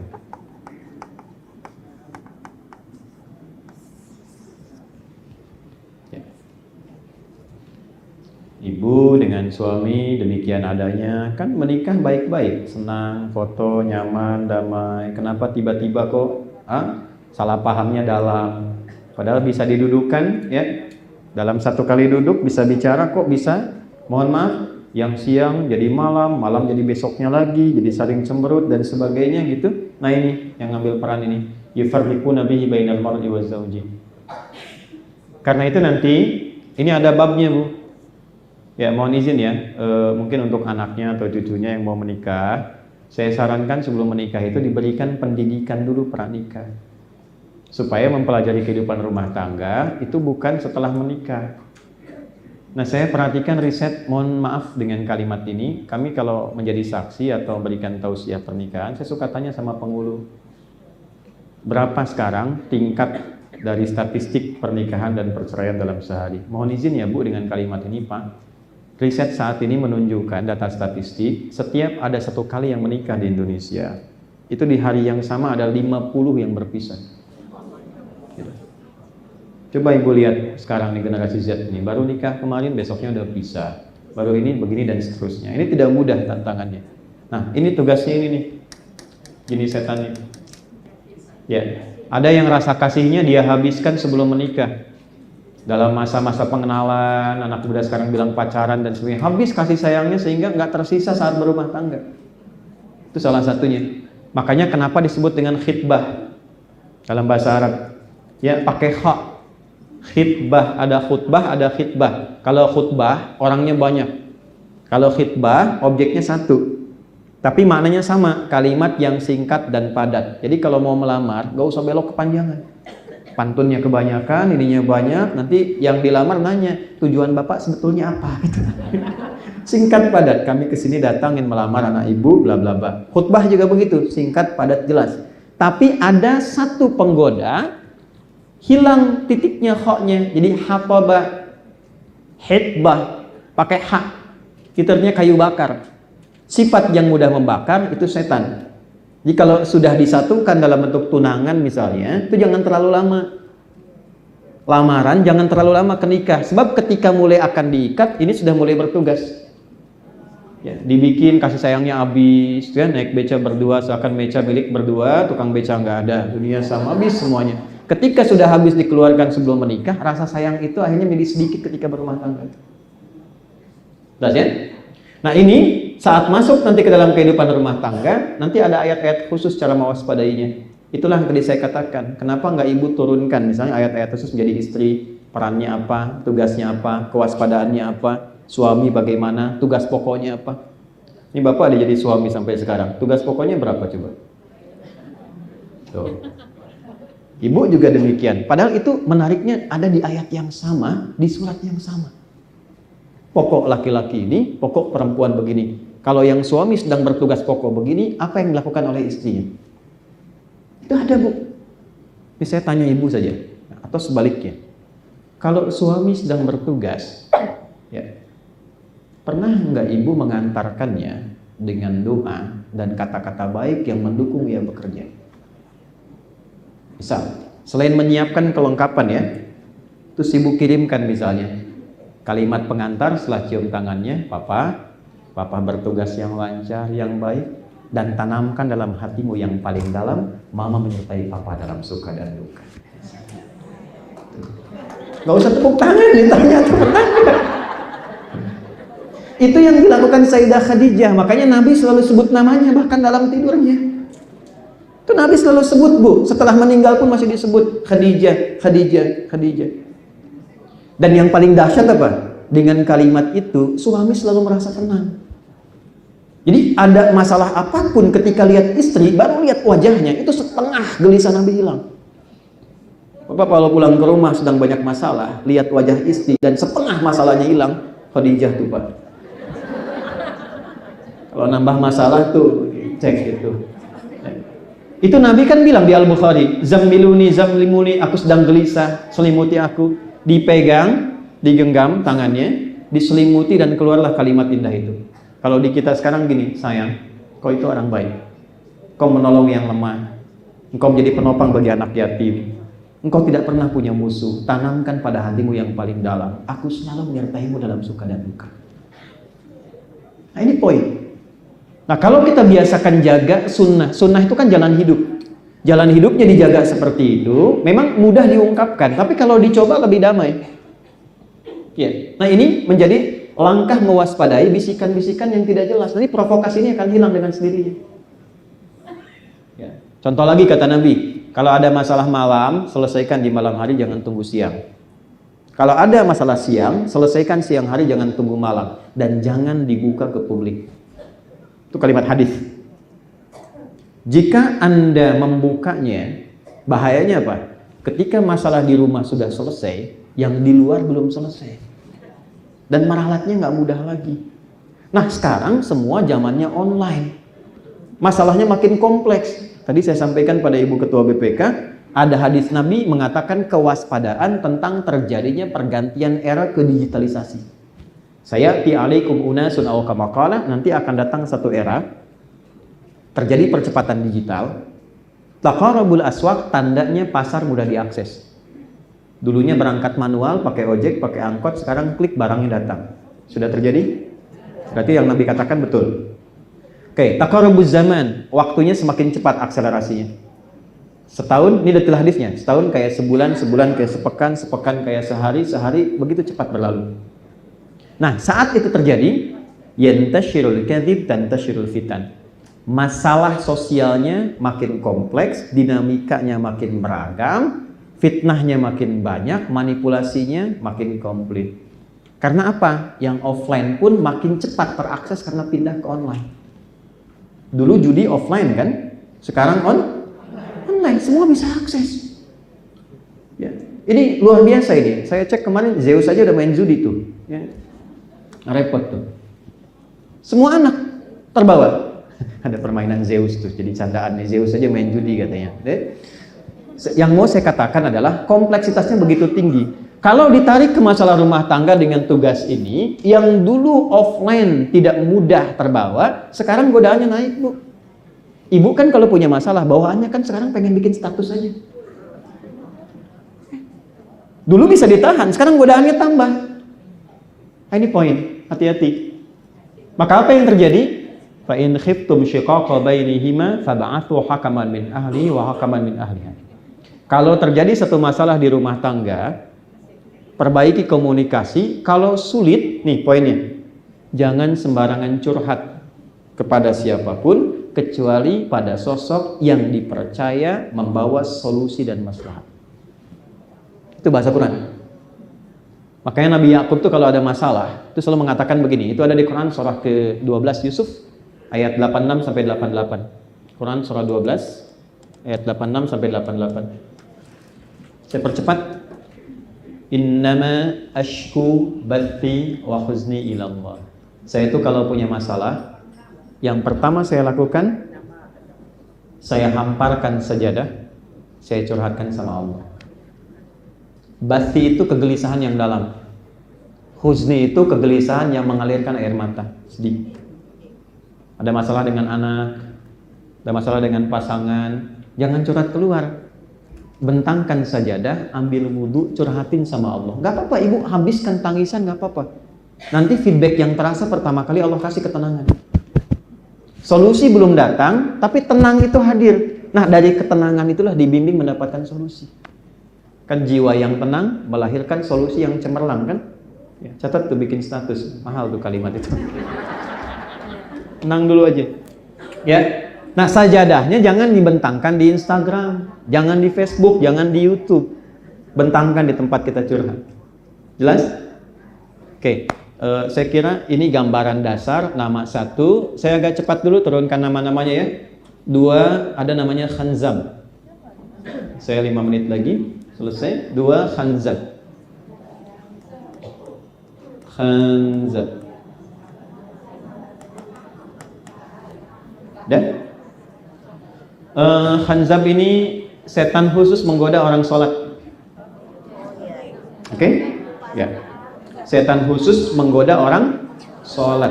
Bukan Hamzah, Khanzab. Oke, B ujungnya. Izin Pak, yang DKM, kalau di masjid dia tambah tugas menggoda DKM masjid. Hati-hati. Betul. Dibikin DKM-nya ribut.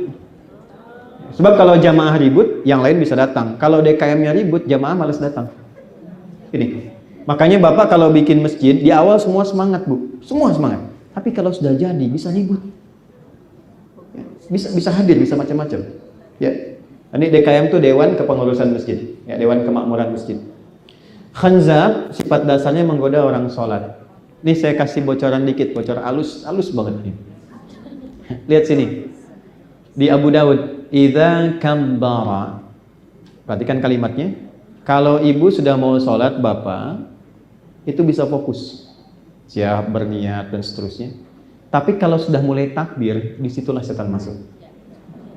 Oke? Nah, jadi saya bacakan agak lengkap sedikit. Fa idza udzina fa farra syaitanu wa alaihi dharar. Kalau adzan dikumandangkan, setan berlari karena anti dengan suara adzan. Oke, makanya orang yang jarang sholat pun itu bergetar. Ya Allah, sudah adzan gitu. Tapi ketika fa'idha thuwiba fa'ada. Kalau adzan selesai, setan balik. Makanya orang rajin sholat pun langsung keluar di dalam hatinya. Baru adzan, belum qomat. Cek waktu qomat berapa menit gitu. Oke? Nanti duhur kelihatan Pak itu. Ya? Teruskan. Wa idza kabbara, maka ketika mulai bertakbir, barulah dia bertugas.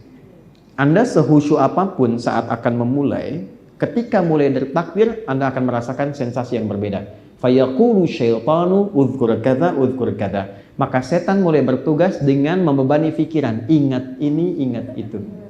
Maka Anda ingin mengingat apa yang tidak ingin Anda ingat. Kalau nggak percaya nanti sholat zuhur. Jadi saat ibu bapak sudah mulai fokus dan takbir, ceramah saya sekarang pun itu akan masuk di kepala ibu dan bapak. Ingat ya, setan bertugas. Nah itu setan, bukan saya itu. Nanti kalau nggak percaya zuhur tuh masuk tuh. Ya. Yang dari cicilan kredit ini sampai masuknya itu gini. Kalau kita bisa pergi jauhkan, nanti masuk yang lain lagi halus. Ya, masuk lewat cucu, lewat ini, lewat itu dan seterusnya. Hatta la yash'ural musalli kam raka'atan yusalli, sampai nanti ada terjadi kasus orang sholat tidak sadar berapa rakaat sedang menunaikan sholatnya. Nah itu konfirmasinya ya.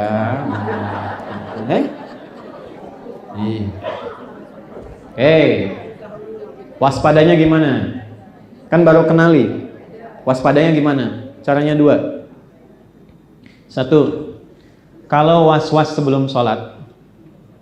Was-was itu kegelisahan yang mengarahkan pada keburukan. Kalau gelisah itu normal. Kalau gelisah normal itu namanya khauf.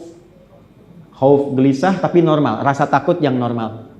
Ya, ibu khawatir kalau anak belum pulang jam sekian, kan? Ibu khawatir kalau tugas belum selesai. Ibu gelisah ini kapan ceramah selesai misalnya, kan? Itu biasa, itu khauf namanya. Tapi kalau kegelisahan yang mengarahkan pada sifat buruk itu was-was. Was-was itu pasti setan. Alladzi yuwaswisu fi. Nah, itu ya, was-was dari syaitan. Perhatikan kalimatnya. Kalau mau sholat was-was, maka 1, sebelum sholat ucapkan a'udzubillahi minasyaitan, dan boleh baca Al-Falaq dan An-Nas. Kalau masih gelisah, nggak enak. Sudah? Lalu mulailah enak takbir. Rakaat pertama walaupun subuh 2 rakaat, rakaat pertama kan bisa khusyuk. Rakaat kedua mulai terganggu kan? Masih ingat unsur manusia ada berapa? 3 kan? 1 fisik, yang bicara lisan, yang bergerak tangan, kan? Hati yang di dalam. Maka supaya seimbang dan terjauhkan dari godaan setan ketika sholat, 3-tiganya berfungsi. Tangan mengangkat begini, ini ada artinya. Ya, saya mengajar di fikih sholat, ini ada artinya. Bukan sekedar begini, tidak. Ini maksudnya buang urusan dunia ke belakang, pasrahkan pada Allah. Jadi kalau mau sholat, dunia jangan dibawa. Yang bikin tidak khusyuk, dunia masih di bawah. Buang ke belakang, pasrah sama Allah. Makanya kita katakan Allahu Akbar. Ya, tidak ada lagi yang lain. Nah ini kadang-kadang sering terjadi, lisannya Allahu Akbar, tapi di kepalanya mobil Hu Akbar, kredit Hu Akbar, kan? Cicilan Hu Akbar, ya, sendal Hu Akbar dan sebagainya. Nah itu buang. Yang kedua, ketika fisik mulai beraksi, beraktivitas, lisan bicara, tangan bergerak, pikiran menerjemahkan akal. Sehingga membuat pikiran tidak sibuk dengan yang lain. Misal begini, Allahu Akbar, tangan begini, nutup, lisan mengucapkan, pikiran menerjemahkan, Allah Maha Besar. Hati meresapi, ya Allah, aku mengatakan Engkau yang Maha Besar, tapi aku malu bahkan sebelum sholat, aku kadang bersikap besar terhadap orang lain, sombong terhadap pasangan, angkuh dengan teman, merasa yang paling hebat. Itu yang menjadikan Abu Bakar baru takbir sudah nangis. Karena takut antara lisan dengan hatinya beda. Gitu. Nah ini dulu sholat seperti itu, Bu. Makanya ada dampak pasca sholatnya jadi orang baik. Tanha anil fakhsya wal munkar. Nah sekarang karena sholatnya nggak pakai rasa, cuman di lisan, nggak nyampe ke pikiran, ini yang repot. Sehingga yang terjadi formalitas penunaian sholat saja. Yang penting kewajiban selesai. Itu ada isyaratnya di Quran surat 4 ayat 103. Ya, fa idza qadaytumus sholata fadhkurullah. Ada orang yang motif sholatnya yang penting sholat. Sah, sudah, beban tidak ada, pahala tergantung keikhlasan. Tapi manfaat sholatnya tidak efektif, kurang maksimal. Kalau ingin maksimal, 3 difungsikan. Abu Bakar itu sering nangis baru takbir, malu sama Allah. Kalau tangannya takbir, lisannya Allahu Akbar, tapi dalam hatinya terjadi perbuatan dan rasa-rasa yang tidak baik. Itu langsung gemetar tangannya. Ya, nah ini poin. Dalam sholat kurang lebih caranya demikian. Itu rumusnya di Quran surah ke-29 ayat ke-45. Utlu ma uhya ilaika minal kitab. Sebelum sholat tolong baca dulu, pelajari, pahami. Utlu dulu dari kata tilawah. Kalau ibu buka di mushaf artinya bacalah. Tapi kan ikra bacalah juga. Kalau ikra baca tanpa menuntut paham. Oke? Kalau tilawah membaca, memahami, dan mengamalkan. Orang yang baca tanpa paham, qori. Oke? Perempuannya qari'ah. Ya. Nah, kalau ingin dipahamkan maka ada tilawah. Makanya kan tadi ya, ada baca kan qari, ada yang satu lagi yang menerjemahkan siapa? Nah, sari tilawah. Sebetulnya aslinya tilawah saja, tidak pakai sari. Cuma mungkin dulu yang pertama menerjemahkan Bu Sari. Makanya jadi sari tilawah. Ya, coba Pak Adi, maka jadi Adi tilawah. Asalnya tilawah saja. Ya, tilawah tuh baca, pahami dan amalkan. Kalau mau sholat, kata Allah, kalau sholatnya pengen enak, terasa ke hati, tidak sekedar menggugurkan kewajiban, maka coba sebelum sholat pelajari dulu. Ya, ada sindiran halus tapi tajam. Akan ditemukan orang-orang sholat, tapi tidak memahami apa yang dibaca dan dilakukan dalam sholatnya. Nggak usah langsung semua ya Bu. Hari ini Bu belajar, kenapa sih bacanya Allahu Akbar? Nama Allah kan banyak 99. Kenapa tidak Allahu Rahman, tidak Allahu Rahim? Kenapa Allahu Akbar?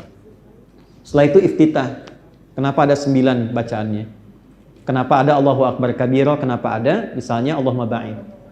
Tidak ada orang baca Allahu Akbar kabira sampai wajah tuh kecuali bacaan itu merubah dia menjadi orang baik setelah sholat dan bertekad menjadi pribadi yang baik sampai wafat.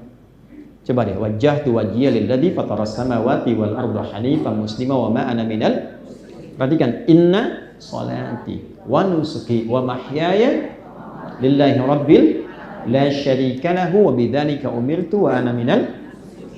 Pertanyaannya, paham gak yang dibaca itu?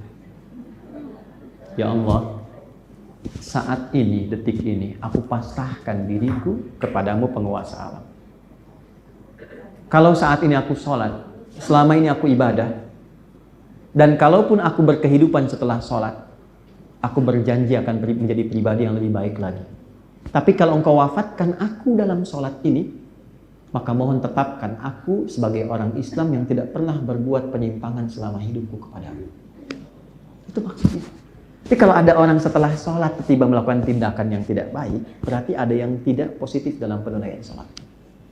Yang salah bukan sholatnya. Jadi jangan simpulkan begini, untuk apa sholat kalau masih berbuat jelek? Tidak. Karena yang baik pun banyak. Jadi kalau peci tidak pas dengan ukuran kepala, jangan dipotong kepalanya. Sesuaikan ukuran pecinya. Oke, nah saya berhenti di sini dulu, Ibu sekalian. Ini baru 2, memang setan ini bahaya nih. Baru 2 aja udah panjang pembahasannya ini. Nanti ada setan wudhu, yang belum kita bahas kan setan kantor, ya, itu setan pasar. Di mall tuh ada setan kok, jangan salah. Jangan salah, itu yang sering menjadikan ibu kalau ke mall dan ke rumah sering ada pikiran tentang barang-barang di mall. Jangan salah. Ya. Ibu kalau sedang dengan suami ngobrol, "Pah, tadi di mall ada yang bagus deh, Pah, tasnya." Ibu nggak sempat beli. Terus suami bilang, "Mah, itu juga lemari masih banyak tas yang oh iya ya pas astagfirullah gitu belum dipakai, tapi yang tadi juga bagus kok Pak." Itu setan mall ikut ke rumah. Nanti di pembahasan berikutnya kita bahas siapa setan itu ya, namanya siapa, keadaannya gimana dan sebagainya, termasuk nanti setan yang mengganggu anak-anak. Makanya ada doa untuk anak-anak. Maaf ya, ibu bisa nggak memastikan anak yang ibu kandung, ibu berikan ASI, ibu sayangi, tumbuh dewasa dalam keadaan baik? Tentu. Belum tentu. Pengen tolong dicek ya.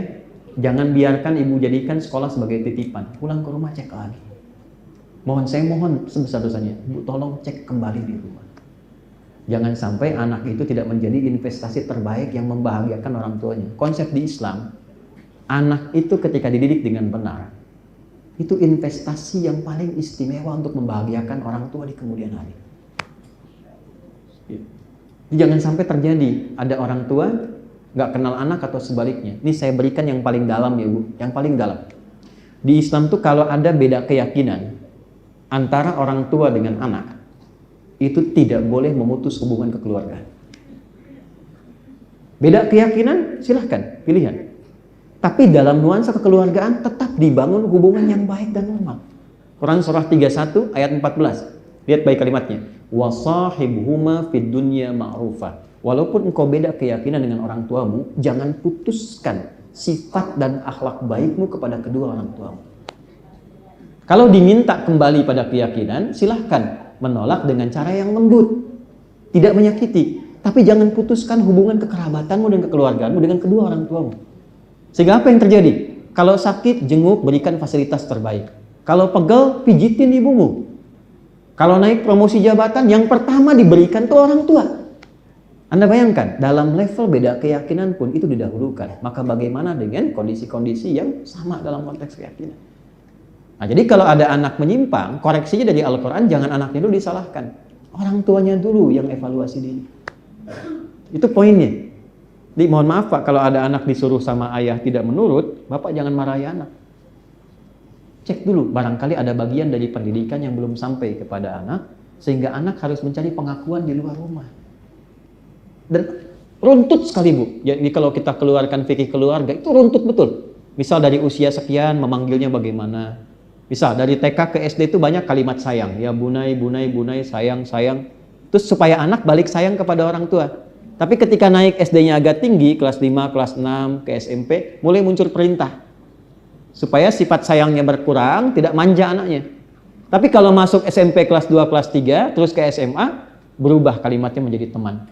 Teman diskusi, teman memberikan solusi. Karena secara psikologi ada perubahan.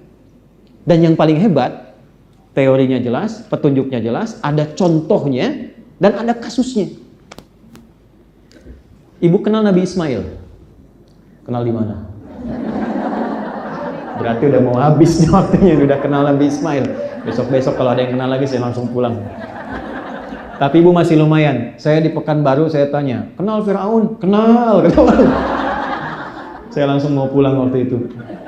Dan saya langsung akhiri saja. Bu, Nabi Ismail, taunya kan cuma peristiwa kurban kan? Ada buku bagus sekali, namanya Tuntunan Akhlak untuk anak-anak. Bahasa Arabnya Akhlak lil Banin, baik perempuan ataupun laki-laki. Karangannya Ustadz Umar Ahmad Baraja. Jadi di jilid yang kedua, warnanya biru tuh, ada kisah tentang Ismail dan Ibrahim.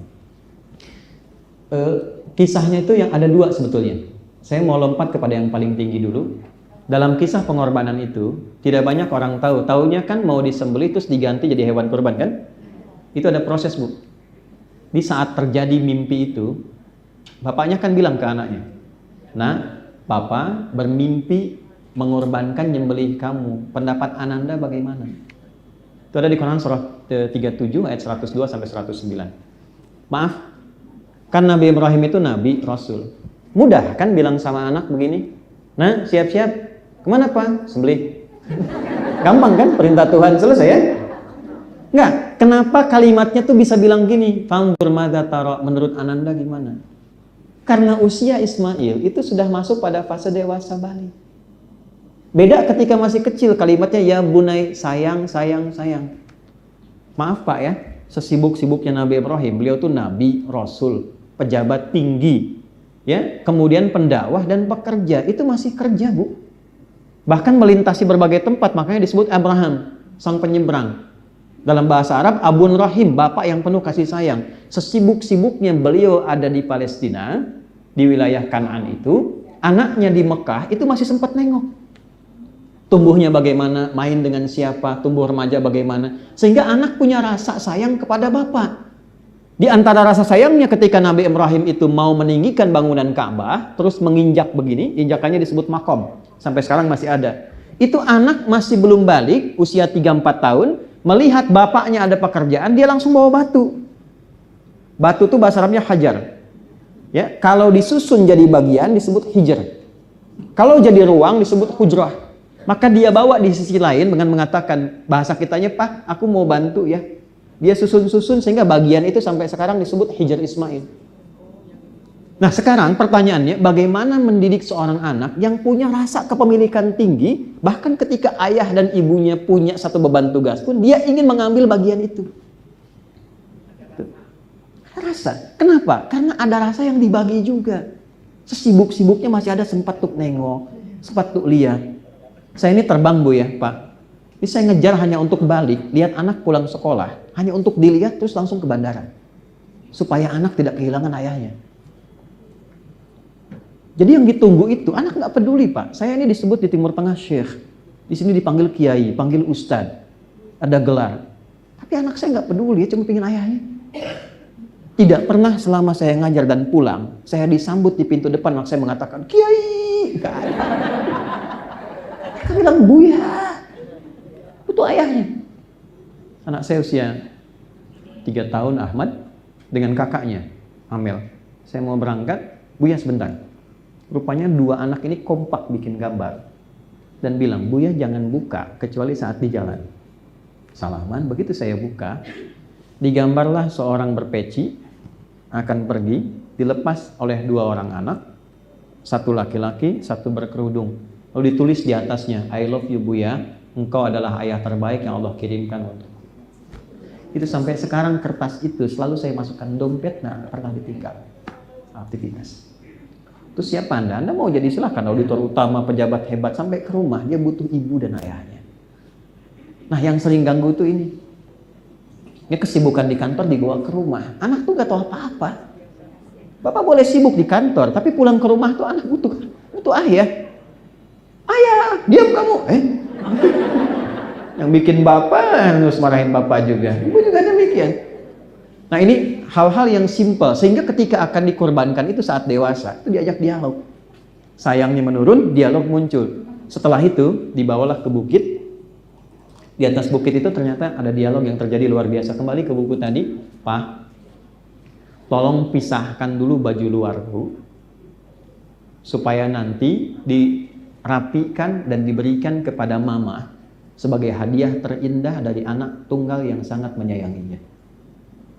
2, Pak, 2. Tolong ikat dengan kuat. Ikatan ini pastikan supaya aku tidak bergerak dan meronta dalam proses ini, sehingga membuat nanti papa, menjadi terpengaruh dan tak jadi melaksanakan perintah Allah.